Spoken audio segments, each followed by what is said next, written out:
Good evening and welcome to Artist Talk on Art on Monday evening, January 30th, 2023 at 7 p.m. Eastern Time.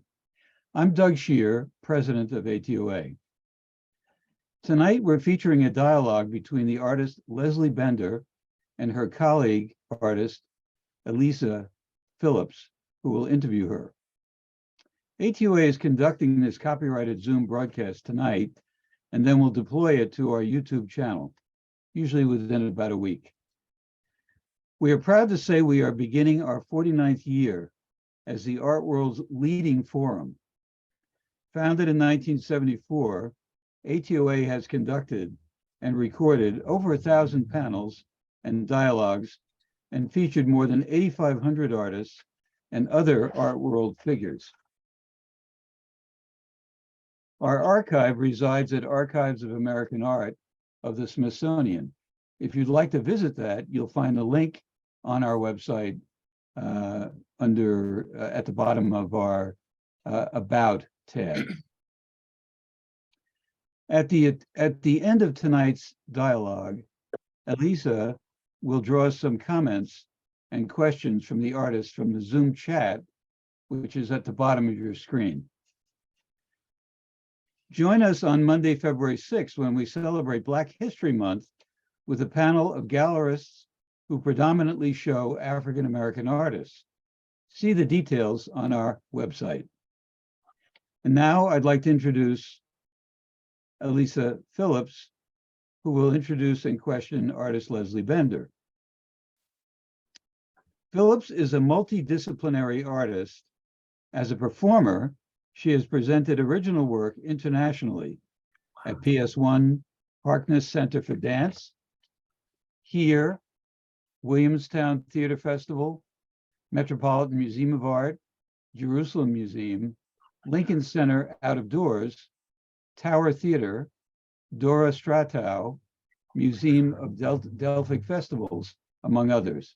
More recently, she has turned her focus to representational art. She is now an emerging portrait painter of animals and people in the Hudson Valley. She believes in art as a powerful agent of personal transformation and collective evolution, and that beauty re-ensouls the world. To learn more and see examples of her portfolio, please visit her website at ALISAPHILLIPS.art. And now I turn things over to Alisa. Thank you, Doug. And thank you, ATOA. I'm so honored to be here conducting an interview with my dear friend and extraordinary artist, Leslie Bender.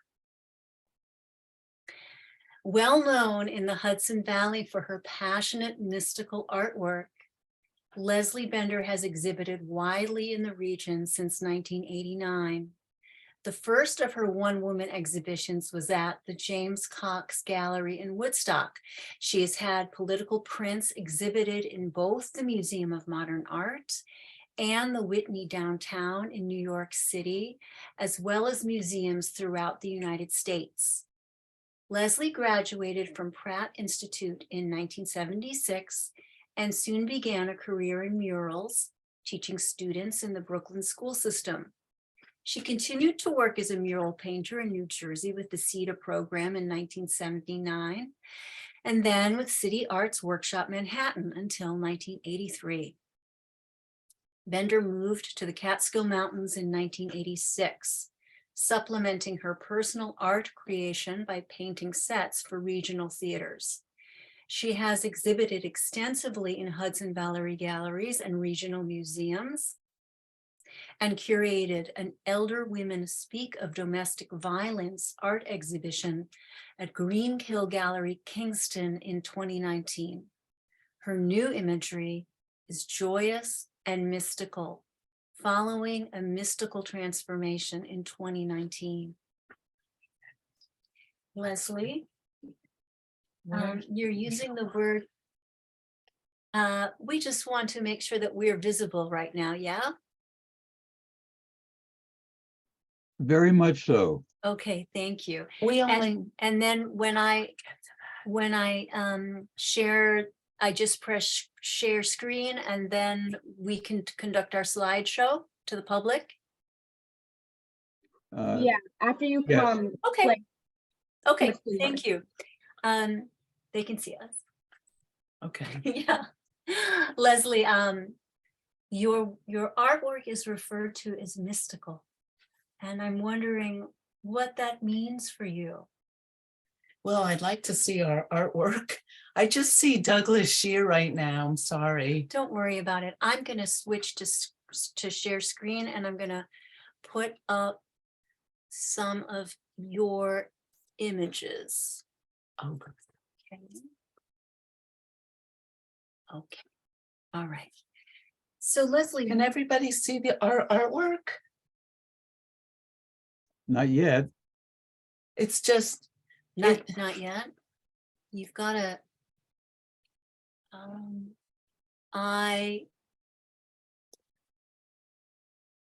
it just says Douglas Shear. Oh,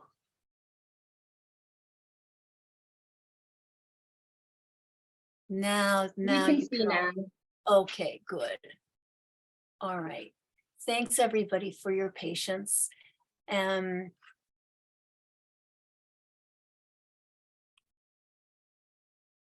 well, I'd like to say thank you to Alisa. I had no idea you were so illustrious in performance. So yes, you asked me about mystical, right? I did. Well, my artwork has become very mystical in the last 3 years, overtly mystical. Throughout my entire life, which of painting, the mystical element would come out, but I had focused mostly on the imagery, trying to come to grips with the effects of family violence. And now the artwork has become very mystical due to an experience I had, a transformation. And by the way, the word mystical, it's an interesting word because since time immemorial, humankind has ended up accessing mystical experiences. And with the church taking over 400 years ago, we became very scientific and immersed in the material world. And the other side, the unseen world, was really denied. And it's just recently, there's a huge shift in consciousness. And the mystical is also mentioned by Deepak Chopra and Carl Jung, and now quantum field science has jumped in. So I just wanted to say that. And so thank you for that. And what about your mystical experience? Well, it's interesting for me because throughout my art history from when I was after college, things I painted came true. So obviously I was connecting to the future and a lot of my more mystical work in the past often referred to ancient times. But 3 years ago, my beloved family, which is my 2 cats, before they passed, they both started to speak to me. And when they did pass, I realized how much they loved me. I had no idea. And so I pursued the unseen world very actively through mediumship rather than a spiritual tradition. Can we go back? So what's that other one? This one? Yeah, so I just wanted to talk about this one for a moment. Both of my kitties are now communicating. We are all communicating. And this is a very visionary occurrence that happened out in the woods in back of where I live. How we And there's also, I see the horse here, and the horse has been a spiritual protector of yours for many decades before Yes. you had communication with your beloved family. Yes. We can see her here too, and in many of the images to follow. Yep. Yes. The horse has definitely been one of my friends. Do you want to go forward? Sure. Okay. Who is this? This painting, which I must have done about, I don't know, probably a decade ago, this woman is my higher self. So just explain, I am now understand that we are all spirit and physical body. And this piece is called Celestial City, a Fragment. And it goes from left to right. That's the earthly world with all the debauchery and struggle and yearning for joy and emotional satisfaction or physical satisfaction, to connecting to the divine realm. And am I correct in saying that at the time when this was painted, you found yourself a fragment of your higher self? I could access my higher self through my art, but I could not do it, without being able to paint. I just had no idea. I was suffering in my trauma paradigm. Yes. And when did this quest for the light begin? Yes, well, this is from Pratt Institute. I graduated Pratt Institute, and it was a design for a record cover, but it really talks about the fact that, as my classmates were going off to get jobs and get married and enter the world, I knew that wasn't going to be my path, that I would have a very difficult time. But I also was deeply connected. I already knew that the spiritual light was calling to me. And this is my young self. But, I love that I had painted diamonds all the way down my leg, and that's the leg that's stepping into the future. So that's like you're ennobled with these appliques from your own light body. Oh, that's so beautiful. Yes. Well said. Chasing the diamond in the sky. Running towards the diamond. And yet life was not very splendiferous in the mundane plane in those days, right? It was horrible because I was dissociated. I grew up with a lot of family violence, and I couldn't relate to other people at all. So this was done for, Pratt Institute, for the curriculum, and it's very heavy, right? It's dark and heavy energy. Mm-hmm. Although I will say, although it's dark, the composition shoots down from the top left to the middle, but it does rise again. And I'll tell you, it looks like the stock market these days. It's your skylight, right? Your Yeah. roof is capped, but you've got the possibility of light entering through your skylight. Yes, yes. And this is what you were doing as a student, kind of in your off moments, not as your homework projects, right? Right. I did my very best to hide the inner torture, but at night I would just explode with it. And what is this image that we're looking at right now? Oh, I used to paint. It's a woman fighting with a horse, and the imagery was always horses fighting with eagles or women fighting with horses. It was this tumultuous drama, which is interesting because they're really, the horse and the birds were my allies, but I wasn't at that point. Well, sometimes we don't know who our allies are when we're too conflicted. That's really true. Yes. Yeah. So, This piece, this is, I always had this observing ego. It's called that in therapy, the observing ego. And there's a part of me that's always just watched and seen this whole drama.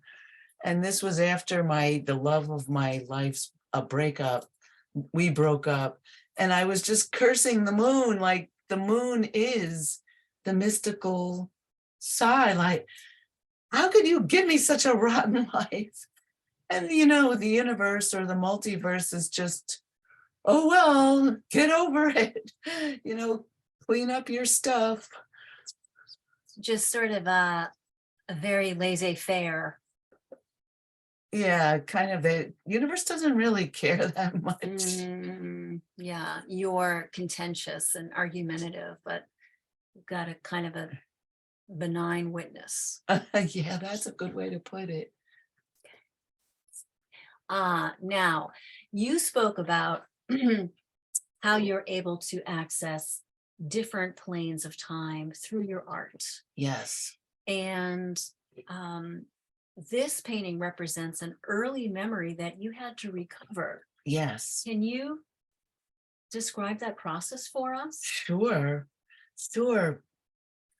In 1984, I already had a career as a muralist, which I think I destroyed everything with the PTSD. But in 1984, it hit me. I don't have a clue about my past. I don't remember anything beyond the last moment. And I was reading an article about an art historian. Maybe you've heard of this person, Doug, but for 2 years, she knew the Arshile Gorky had painted 22 murals in the Newark Museum. And when she was there, it was all freshly painted, one color, and Gray. Gray, okay, thanks. She looked and looked, and one day going down an escalator, she saw a little painted wire sticking out of a wall, and she wondered if that was a clue, and it was. It turns out his murals had been painted over 22 times. By the way, they were recovered. But I thought, if I have even one memory, maybe I could use that to uncover my memories. And I remembered a boyfriend I had, and imagery just started to pour out. You know, up here is the high school hallway. I could never have told you that one side was all windows, but it was. And this was the back outside the high school, going from the back. And it was, you know, this was my friend's bread truck way over on the left, where my friends used to smoke pot during lunch. And under here was just these skeletons, these black skeletons. And it turns out that this was the high school at night. So you pulled on this one little thread of this one singular memory of his jacket, right? And then you were able, you received this flood. The flood, just anytime I painted, it would flood out. And the skeletons in the tar pit actually have to do with more private memories. Darker memories. So as I worked, I ended up remembering that my father was hysterical and used to go into these rages. So that's me in the closet with my mother's clothes and all her shoes she used to store. I'm ready. So this image, we talked about this before. It's so interesting because it's become I didn't alter it, it just poured out, but it reminds me much more of an opera at the Met, you know, or you know, the play Suddenly Last Summer by Tennessee Williams. The pain and agony of Lucia de Lammermoor is made into these incredible compositions, and somehow the imagery is transformed artistically, like poetry, into something that was palatable, Mhm. that I could integrate into my psyche, which I believe incredible art does that. You know, like who's the guy that did that chiaroscuro? Anyway, he'll come to me. A lot of them did. They did. Caravaggio? Yeah, I mean, Caravaggio really brought the drama in. So there's a lyricism that you stylize the family violence somehow. Yeah, Yeah. I think it went in deeper, because I wasn't able to really process this imagery for more decades. It poured out, but I couldn't process it. And it's interesting because you were the only witness to this. This wasn't under the accompaniment of any art therapist. Right. So you were the one whose eyes were assimilating this. Yes. Yeah. Yes. So this piece, this is, I mean, my parents' violence, I just projected it onto everybody. So I saw the world as everybody against me, and I had to defend myself by myself, alone against this cruel world. I'm laughing now because it's beginning to dissipate. I'm glad you can laugh. It seems like a very harsh reality to sustain. You're right about that. What's the title of this painting? This is called White Nights at the Tinker Street Cafe.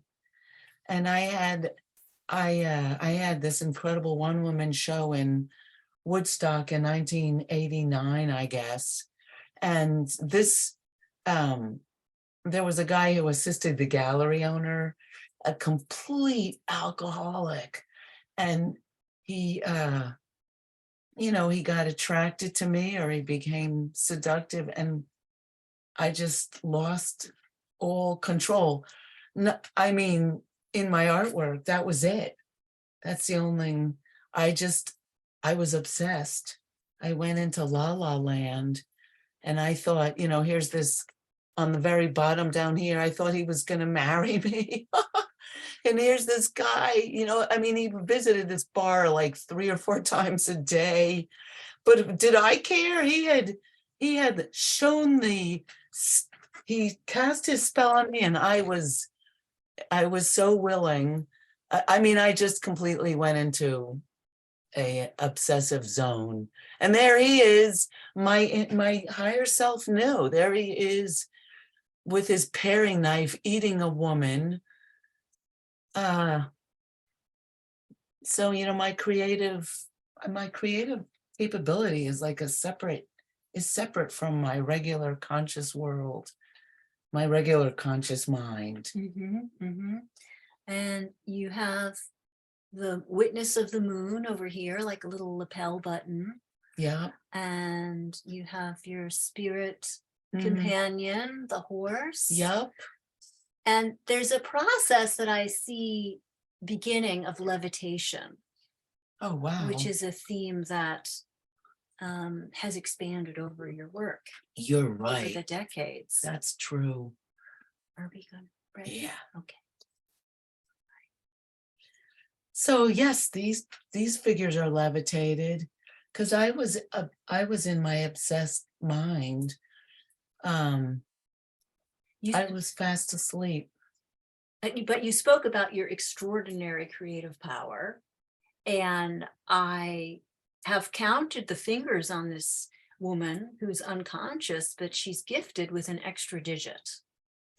That's right. She's pointing both at, it's funny, I never plan any of this. It just pours out. And it's interesting, she's pointing at that the sexuality, but she's also in her creativity. She's pointing to the moon too. It's interesting. Yep. So once again, I actually lived out it's called introject.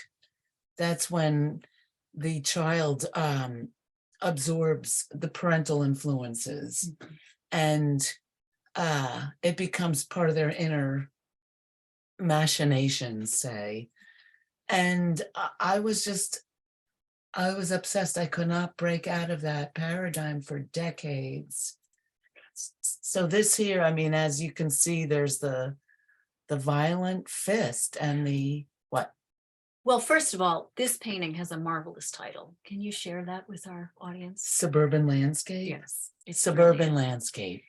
And it is very interesting to me that this is a painting that you see as potent with violence. Yes. But my reading of it is very still. Tell me what you read now that you're reflecting upon your own work. That's an interesting observation. Yeah. How do you read this? I mean, I see the fist. This is the violent male, and my dad they are both violent, but I guess I see that red across the sky as talking about the violence. And I see the woman as being she's faceless. She just has no strength of her own or substance of her own. And she's vulnerable because she's pregnant? I don't know how she ended up pregnant. I have no idea. I don't know. I just feel that he is so the oppressor and she is just this faceless little chicken. I was thinking of a hamburger personally, like ground meat, it's uncanny. It poured out. I will say that all those little houses at the bottom are like, suburban houses. I had no idea not all families experience this. These couples inhabit every one of these little track homes. Yes. No, but I never moved beyond my own inner paradigm. Yeah, it's interesting. It's interesting for me to observe that your narrative of these paintings is often very different than what I see when I look at them. And we'll come back to that as we continue. Okay. Our little tour. So not all these paintings are torturous, as you know from the beginning, but this one, I just like to say, the beauty of the mermaid. The mermaid is so mystical. And this is my higher self, my spirit. But this is in the 90s. It's just all wrapped up in the detritus of the the outside of suburban towns, Saugerties in this case. There's this trash on the right, and there's the traffic driving off, and the malls, and just the crass, ugly American landscape. And this beautiful being is just all ensnared in it. And by the way, those ships, whenever I would paint ships back then, I knew that a boyfriend was coming into my life.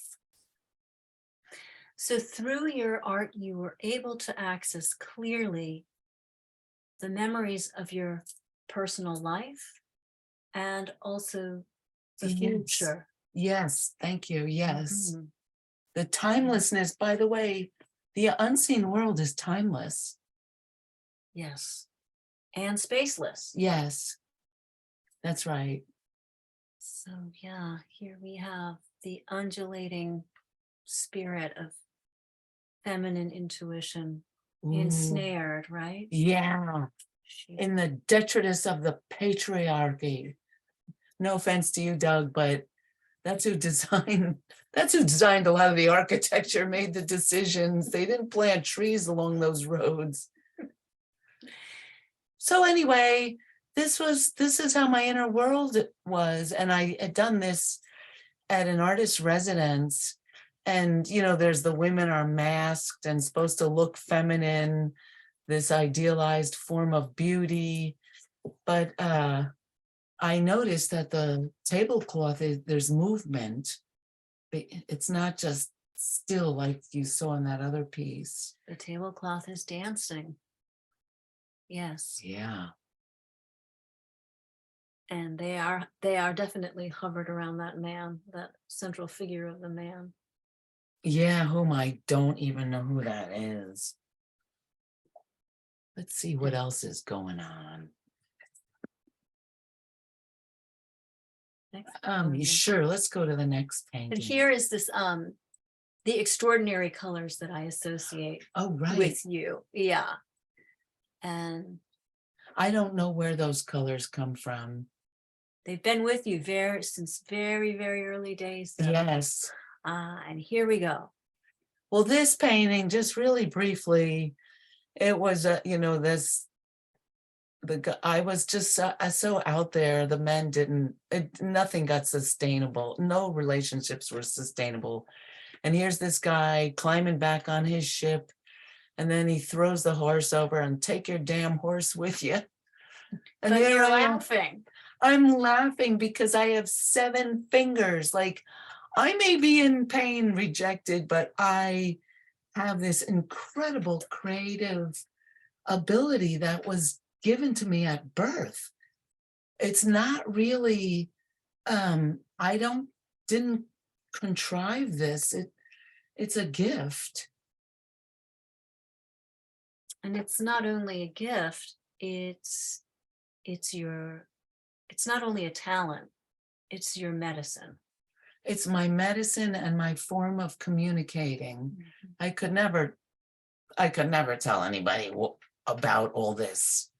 And certainly I could never communicate the nuances. I mean, I know you're very unique, but most people, you can't go describe, well, I couldn't describe the feelings and all the insight I gained from allowing it to pour out from this unseen world. Would you kind of expel it from yourself and then meditate upon its meaning? No, it was more like I would just paint and express. I didn't even know what I was feeling. And then it would pour out, and I would understand, it would integrate. It was sort of like, with sex, you get excited and turned on, and then you have a climax, and then there's a relaxation, a release. Mm-hmm. And this was like some kind of psychological release of the pain and all. Yes, that's what it was. An emotional catharsis. Yeah, psychological and emotional. Mm-hmm. Wow. Oh, tell us about this painting. Well, this painting, this really, I always think, I don't think I could do this again, but I'm doing different things. But this is the carnival of life. And it's 104 inches across. And in it, there's all, on the left, there's all this traumas that people go through. For an example, this guy over here, he's you ever meet people whose wives completely dominate them and boss them around, and they have to carry this being that sucks the life out of them.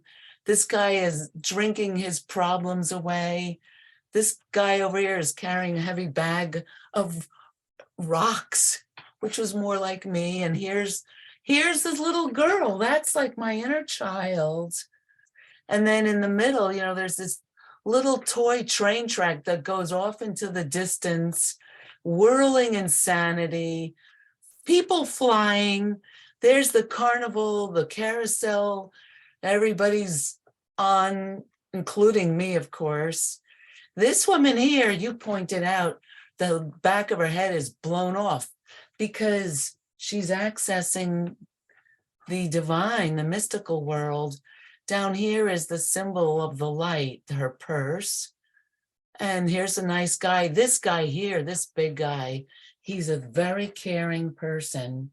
And he's come up in a lot of my work.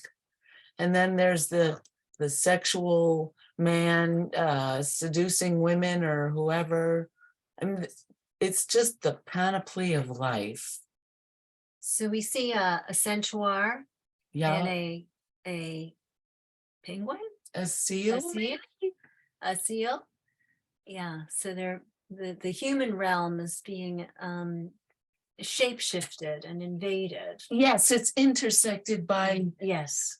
the divine world, the unseen, all the characters there. Now look at this little undulating track that vanishes and then reappears in another manifestation. And we're gonna pop ahead because this is the pattern. Okay. Now here we have very early Leslie Bender. This is at 11 years old. You created Yeah, this is 11 years right? old. And look at this strange little pigtailed anteater, right? Yeah, With the that's true. tail trailing off. That's true, Alisa. I never saw that before. And here are your colors. Yes, that's And- right. And the crazy moving shapes. Yes. Wow. And here, well, you have a specific memory of what you were depicting. So why Yes. don't you tell us about it? Well, my inner nightmare was getting more and more. It's the parents. I mean, by the way, since I study mediumship, both parents connect with me. So that's been healing. But, you know, my inner world, their insanity was just taking over. And the opening to the normal world of my childhood friends was getting smaller and smaller. Was this a tent? It's kind of like the inner world and it could, I mean, you could say it could be the tent of the parental psychosis. Oh my. All right, so we've got a little triangle of light. And here we have a child in a golden triangle of light. Much Yeah. much later work. Yeah, see, you know, this is so marvelous to talk with you because you see the visual and I always see the trauma. It's so refreshing to talk with you and to see Yeah. the artwork from, you know, a healthy point of view. And yeah, it's really interesting because this is the family dynamic, but over on the right is the regular world, you know, the normal world with the flat horizon. And this little child down here is in the light. It's so interesting. So you have the steadiness and expansiveness here. Yep. But this is fascinating to me that this for you is a traumatic depiction. And for me, I see a reflection of radiance. I see light shattered into all of its components. Nice. And I think that our audience would also find this image compelling and restful. I love that. Well, that dichotomy is there. It is. You know, that tension is there. Mhm, mhm. Well, Oh, tell us about what the beach means for you. You have a lot of images of beach. I do. Well, the beach for me has always been the frontier of the unseen, or Carl Jung would call it the collective unconscious, or the archetypes, or the beaches where people play and frolic, but it's also into the deep subconscious. Mhm.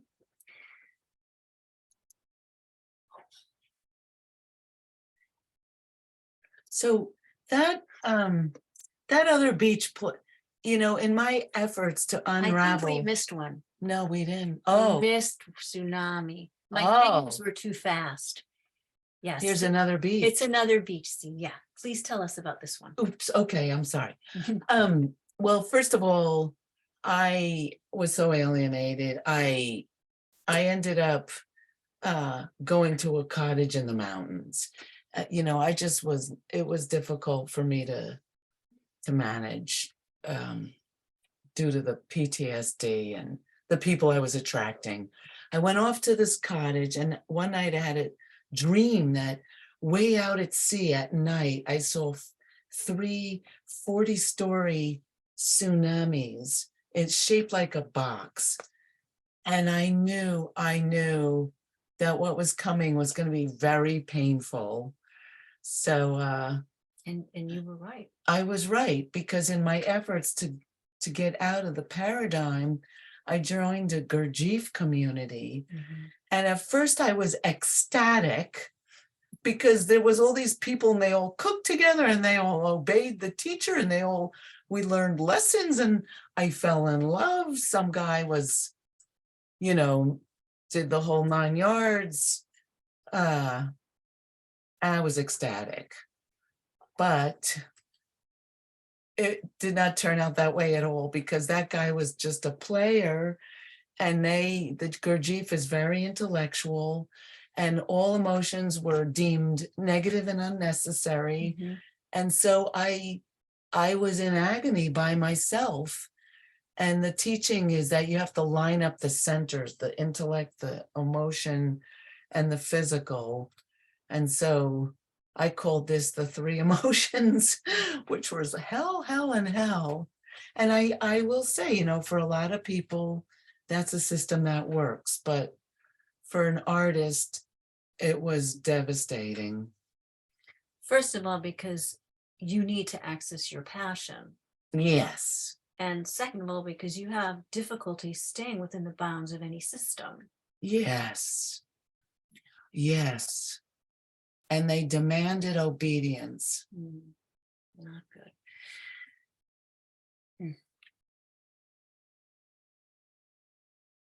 I'm going backwards. Yes.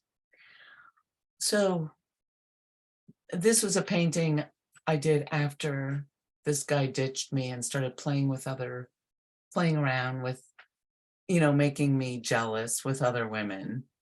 But you see something really different. I do. I see an extraordinary banner, like unfurling from her heart, like she's the winged victory. And this table swoops around, everything sort of encompasses her. And these floating figures, again, we have the levitation theme. Yeah. I'm curious about them. Well, I do know the one in the middle is certainly my higher self, my spirit self, and she's looking down with a lot of sympathy. And this is the guy, the player, he's pointing his fingers, I'm out of here, and he's giving me the backhand. But you asked something really interesting, is like, are those people's higher selves? And that's just I love that. It's a beautiful question.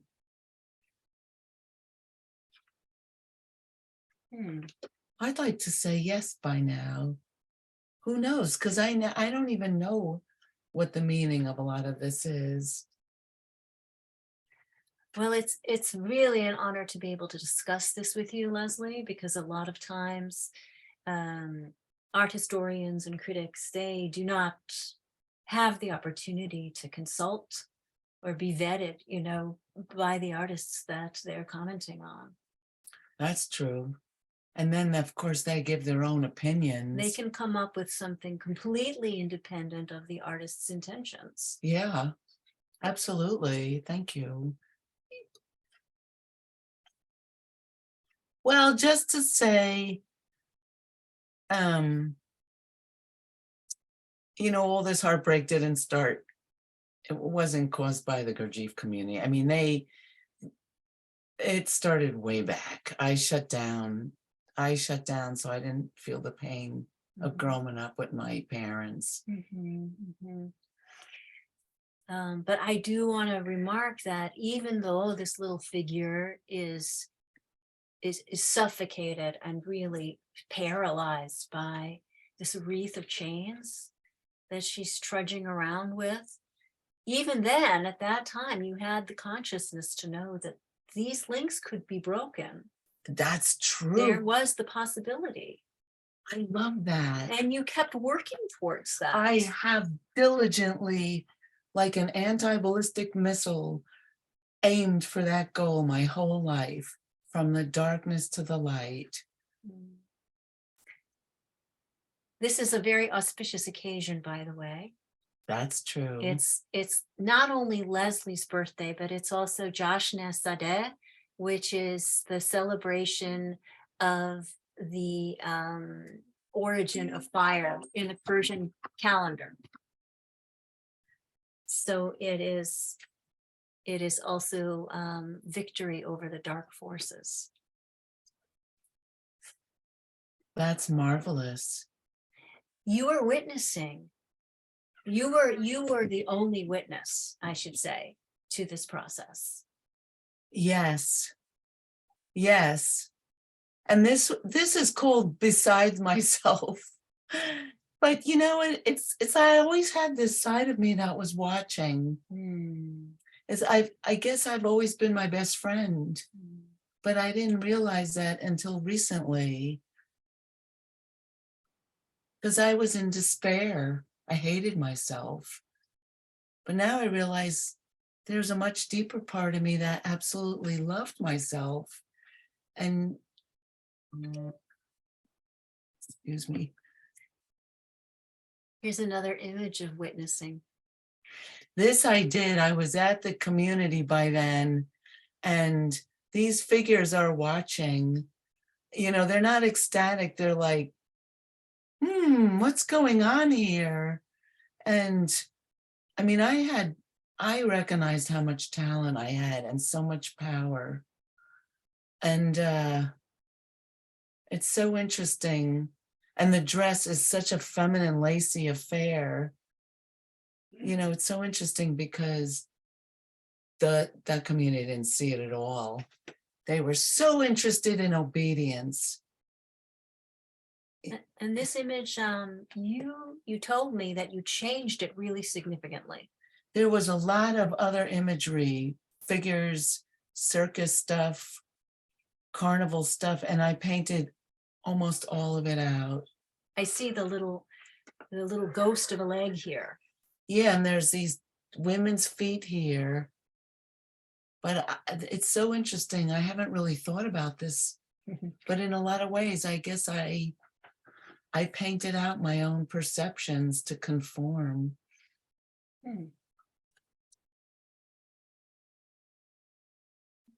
I'm ready.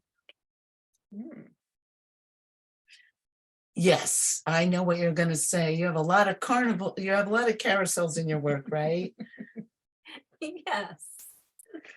Yeah, I mean, these horses are breaking the rules, Alisa. They're not going to go round and round and obey. And I was painting these long before I joined that community.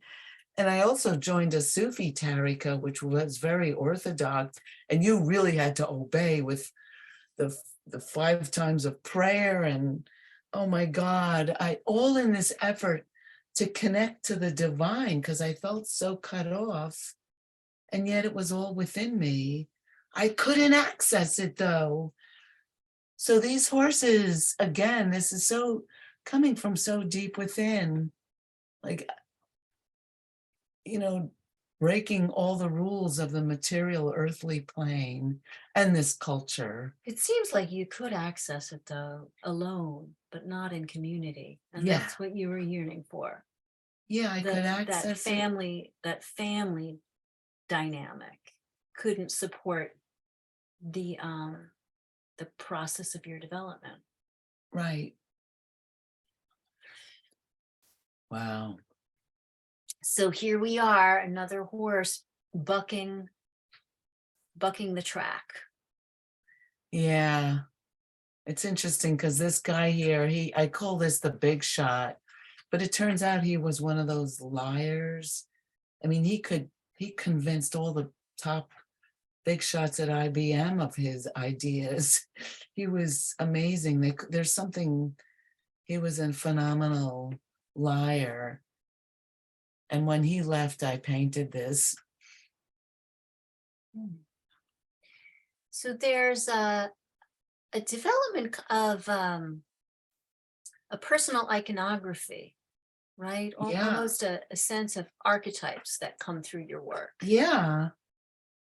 Yeah, and archetypal scenes too, I guess. Mhm. This is the carnival of life. And I would go to the local carnivals, and all the people, all their foibles and the things that I never participated in it. I don't know. I think my artwork was, I would go for all my needs to get met. That's what happened.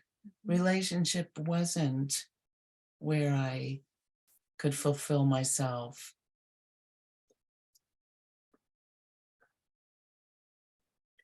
Now this painting's called Tyrannosaurus Queen Bee, and it's huge. It's 5 feet. It's about 5 feet across. And this is my mother. She was a big shot. She really was a big shot in the packaging design world. Mm-hmm. There she is, screaming and raging. This is me down at the bottom, this little pink figure with the smocking.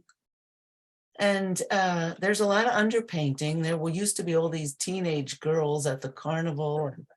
These are swimmers. And here's that benevolent, heavy guy. Oh, yeah. The wise man. The wise man. And then this used to have tons of imagery up here. And one day it was so busy. I think it was all pink. The sky must have been pink. And I just took blue wash. I just wiped it all out, except for her head. And I loved it. It worked. And, there's this whole idea of palimpsest where I'll wipe out something and then I'll draw on top of it, leaving these shadows and little remnants of what was underneath. So for me, it was very significant because, you get in a conversation and you talk to somebody and then 5 minutes later you've separated and there's things that are still in my mind and it's a new scene, and then maybe the radio is on, and it's this constant interplay of experiences coming and going, and thoughts come back. Why did I say that? And then suddenly somebody calls and that washes away. So there's a lot of layering in my paintings, which means timeless, spaceless, and even there's not even a cohesiveness in the imagery. And how do you know when a painting is done? Well, some paintings like this, so that's really cool.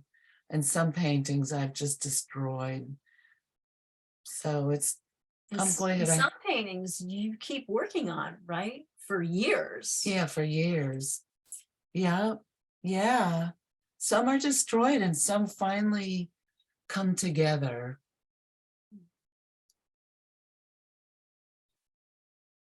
So this is definitely one I worked on for a long time. Mhm. It changed a lot.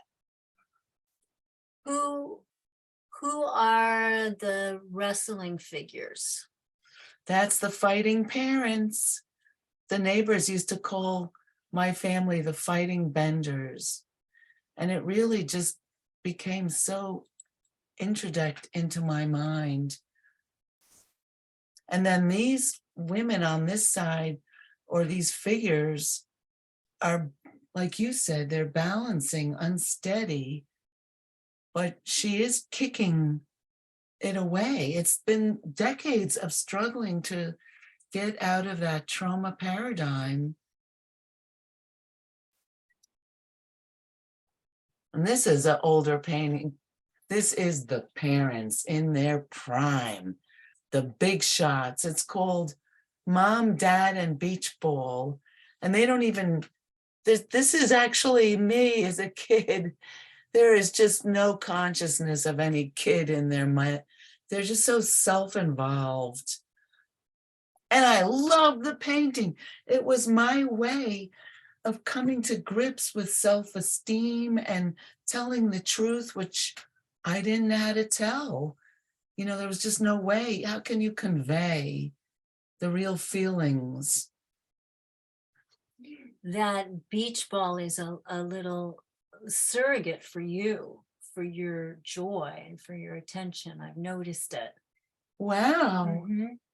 I've noticed it since you were 11 years old in your work. Wow. That's beautiful. We'll see it again.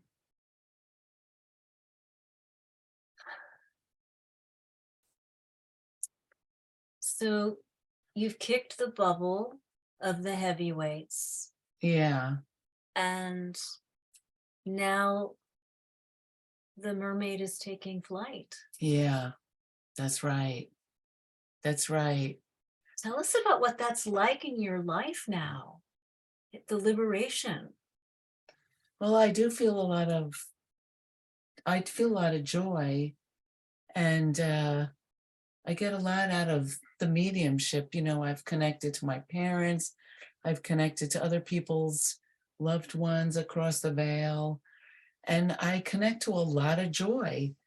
You know, I have to say that the divine is joy and love. It is not spooky like they show in the movies. And we've got a horse There's accompanying the the mermaid, horse. right? Wow. Mhm. Now, just as a little contrast, That was the way the mermaid the was Saugerties mermaid, years ago, she's been totally resurrected. 20 years later. Mhm. Wow. All right, tell us about this. This is a gorgeous work, pièce de résistance. Oh, merci beaucoup. This is not that old. It's 2018. And it's huge. It's probably 5.5 feet across. And it really is all inclusive. You know, the woman is leaving the carousel, the false mask she uses to pretend from herself is falling off. The horses are, you know, really free. I love this horse in the middle looking back with this sly look. Mhm. And over here is me as a kid carrying Dad. You know, he was the kid with the temper tantrums. My brother was asleep. My mother was so involved in her business she could avoid everything. And here's the free little kid, like the mermaid, you know. Dogs run free. It's becoming free of being so stuck in the dynamics, the social dynamics that upset me so much. And this work is also simultaneously a symphony of color and movement Wow. and space. There's a Yeah. lot of You space. can analyze that. Yeah, there's a tremendous amount of space. The white lights just shoot back into the distance. She's flying off the canvas. You're right. Ferris wheel is in a way distance. You've got the dog running into the foreground. Yeah. And you know what's funny? It's like this baby is dealing a deck of cards. Oh. We're following a red brick road. Oh, maybe, yeah, maybe. I think this, you want to talk about the color, your use of color now, Leslie?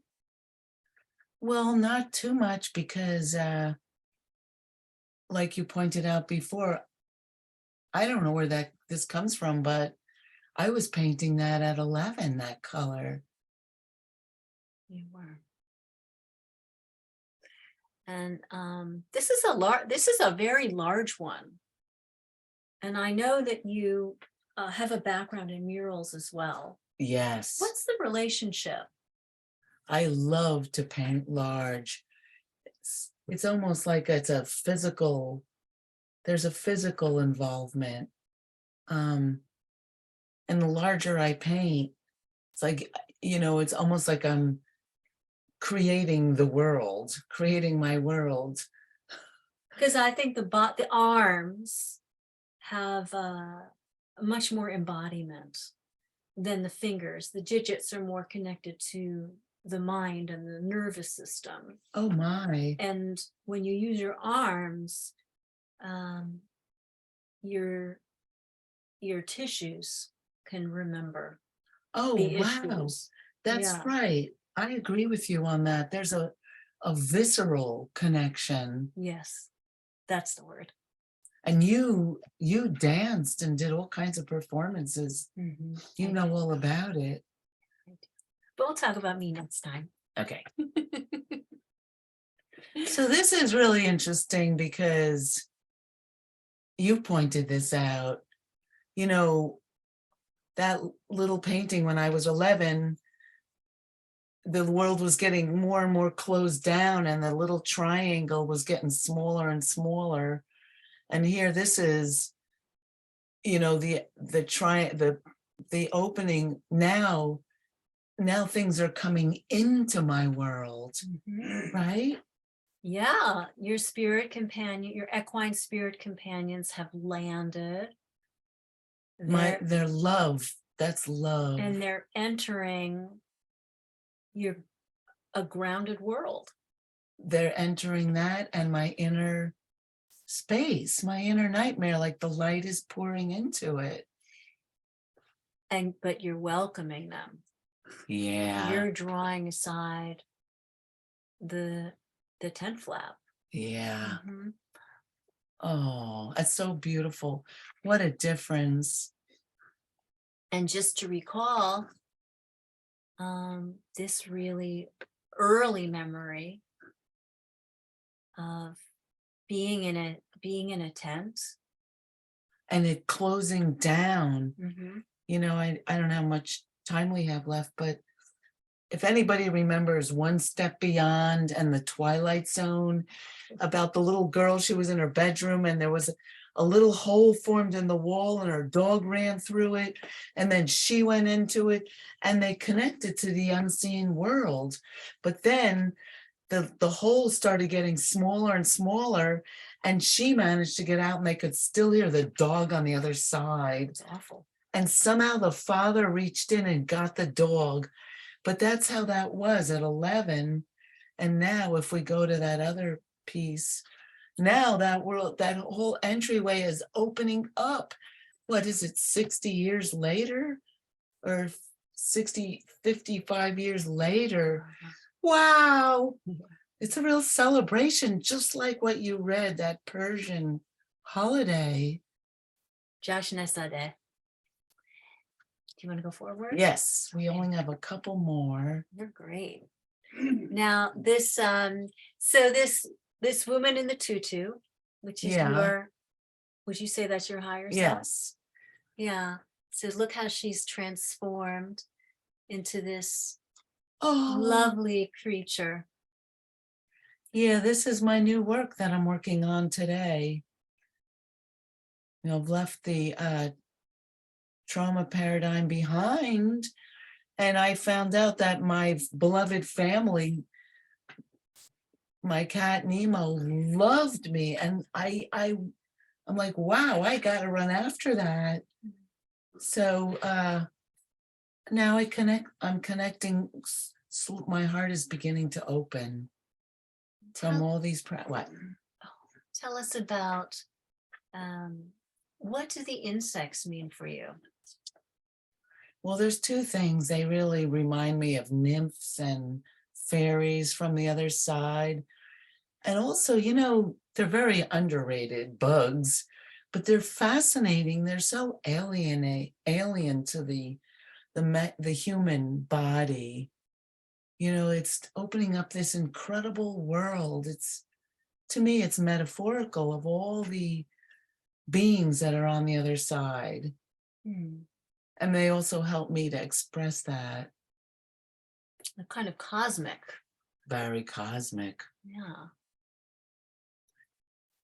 Oh, well, this painting, there's my two kitties on the left and my higher self.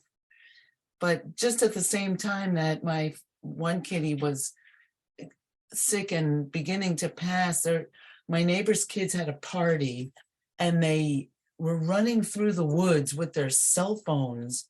And I managed to see that, and it inspired this incredible series of all these figures running through the woods. And it's kind of like the vehicle for me to express where my life is now. And you began painting this theme when you had a broken wrist. Yeah. Yeah. Yeah. You're this so is compelled. I had to paint. That's true. I must paint. I don't paint because it's a discipline. I paint because I have to express what's within me. Otherwise, I just feel like I start to get really kind of congealed. It's your flow. It's my flow, right? So this painting is part of this new series, still going through the darkness, but there's this gold island. Like, this is my future, and I can feel it, and I'm compelled to express what's going on for me. It's not just looking at the planet and everybody's falling apart and the stocks fell and the climate change and everybody's stuck here and there. This is my trajectory. I need to keep connecting to it.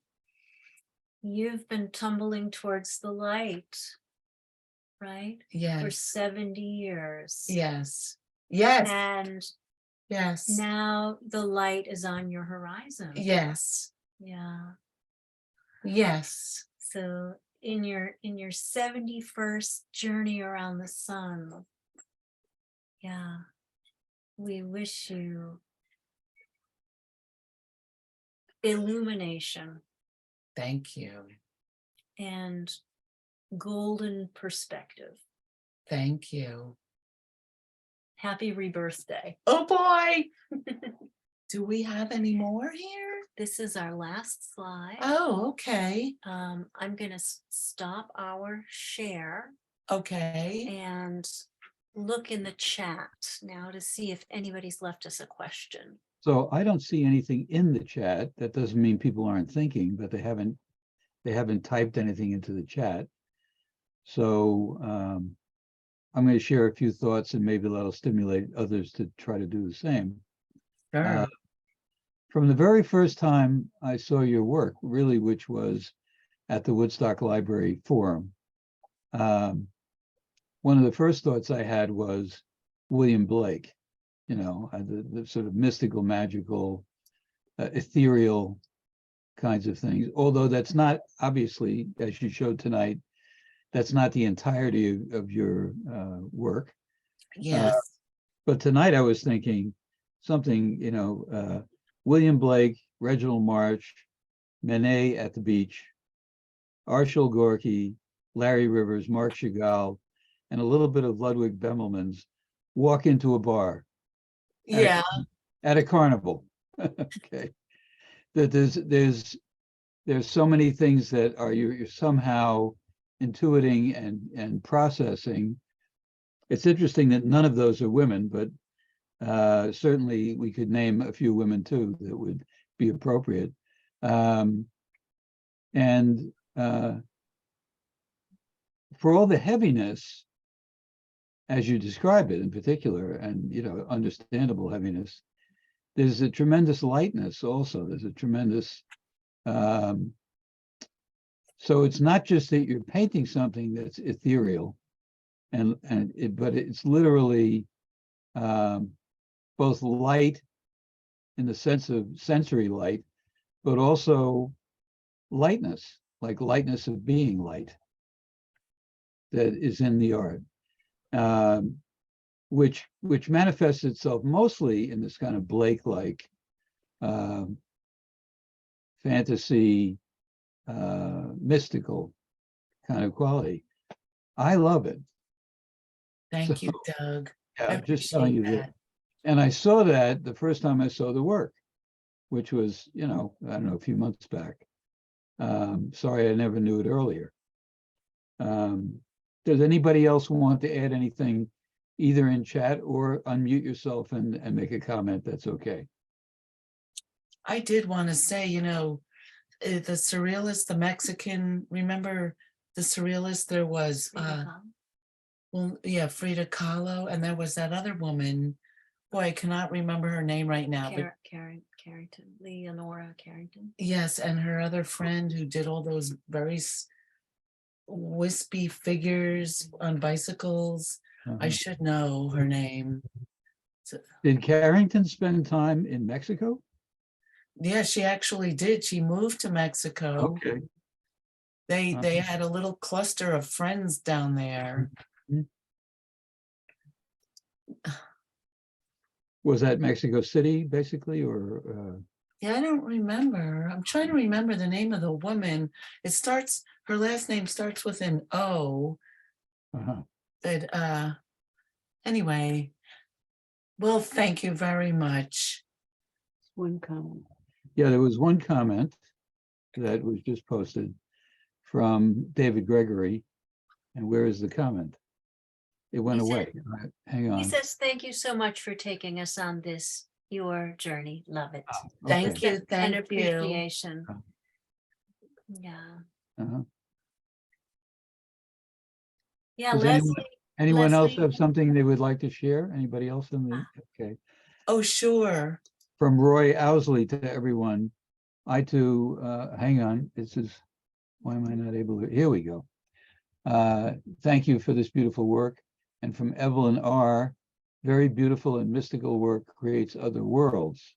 Thank you. Thanks for presenting. Nice. What were you going to say? Well, I was going to say that for a long time, because you were such a solo practitioner and isolated, Right. you didn't identify with many other artists.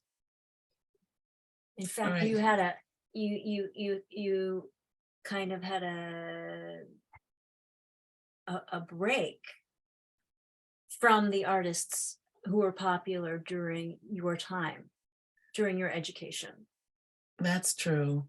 Yeah, I started out in the 70s or with my mother. She really showed us a lot, brought us to museums. And I mean, originally I loved Picasso, I loved Degas, Toulouse-Lautrec, and things changed so much that I got more and more out of touch with the contemporary, what was being created from installations and abstract. I just Before, I mean, you went to art school at very adept and invested in figurative work. And it was not in fashion.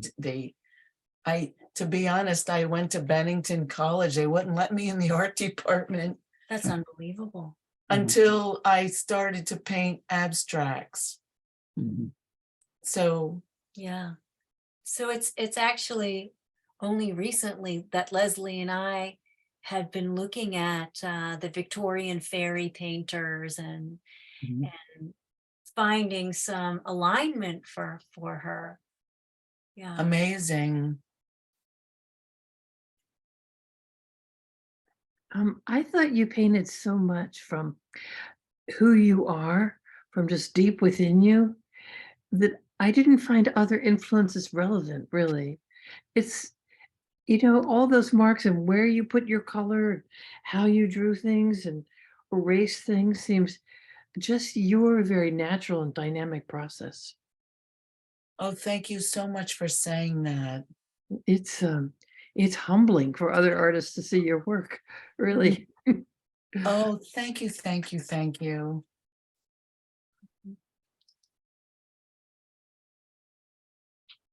I was at another thought, which is clearly, you bring a lot of vulnerability to your painting. You're like stripping away the surface and admitting us into your innermost. But in that is a great deal of power.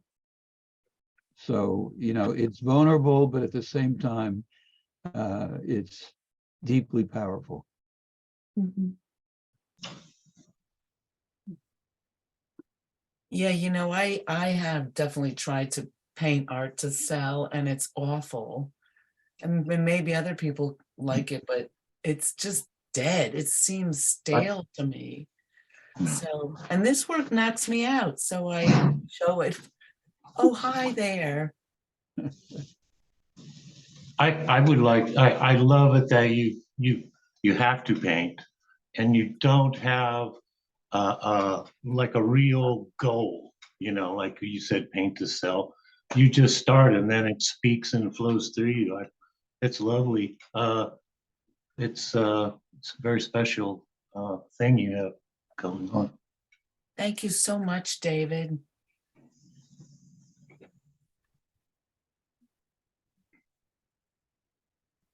I see you're an artist too, right? From time to time. Yeah. No, I think we had a discussion in this group a couple of weeks ago about having not knowing really what you're going to do when you walk up to the canvas. And that's sort of the way I work as well. I don't have the mystical doorway that you do. But the goal is to have no goal, for that's what we decided in this meeting before. It's like the goal is not to have a goal, without any sort of preconceived thing. It just comes, and that's beautiful. And the work is, I when you said how big, how large, I was like, wow. Wow. And I love it that there was not one photo of you standing in front of your work. A lot of times it's like Yeah. Carol Merrill or something. Anyway, I thoroughly enjoy your stuff. Thank you so much in your story. Oh, thank you so much. Wow, that's great. It's so funny because you have a little steam pouring out the back of your from the doorway back there, and it looks like the other side. The unseen world. I guess it's a Yeah. vaporizer. It's like he's not in touch with the mystical. It's pouring out. Funny, it's not even turned on. No, I'm kidding. It's It might be your mother or your grandmother back there. If you watch that mist for a while, a horse may appear. Right. That's what I'll be doing this evening. Looking into the mist. I think this would be a pretty good moment to say really a deep thank you to Leslie and Alisa for a very engrossing, very open, very, very well matched conversation. I'm amazed, we have a lot of good interviewers, a lot of good dialoguers on Artist Talk on Art, but rarely the kind of connection that you showed tonight, which is special. So I want to, acknowledge that. And I'd like to thank our volunteers, our interns, our managers, as well as our board and our advisors. And I thank you all for joining us tonight. I hope you'll come back. Well, thank Thank you, you. Doug. Thanks so Thank much. you so much. And Thank good you night. so You're, much. yes.